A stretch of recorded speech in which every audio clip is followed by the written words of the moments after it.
हमारे तो खून में ही टाइटेनियम है। आप ऐसा कुछ भी घर पे करने की कोशिश मत कीजिएगा। तो हेलो गाइस, हम आ चुके हैं आपके लिए एक नया वीडियो लेकर। तो इस वीडियो में जो हम करने वाले, हमारे पास में ये गाइस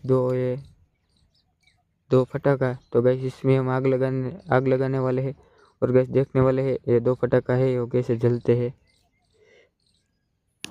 हमारे तो खून में ही टाइटेनियम है। आप ऐसा कुछ भी घर पे करने की कोशिश मत कीजिएगा।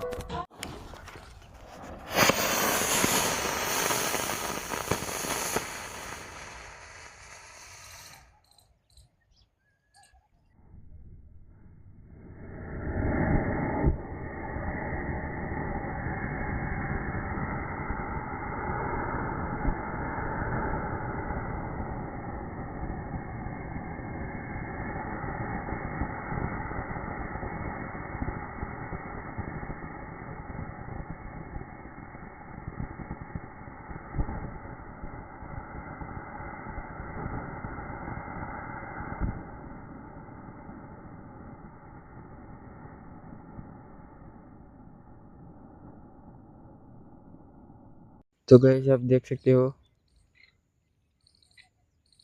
ये दोनों फटाके हैं। तो बस आज के वीडियो में इतने। वीडियो कैसा अच्छा लगा तो वीडियो के लिए लाइक शेयर एंड सब्सक्राइब कर देना। मिलते हैं किसी नेक्स्ट वीडियो पे।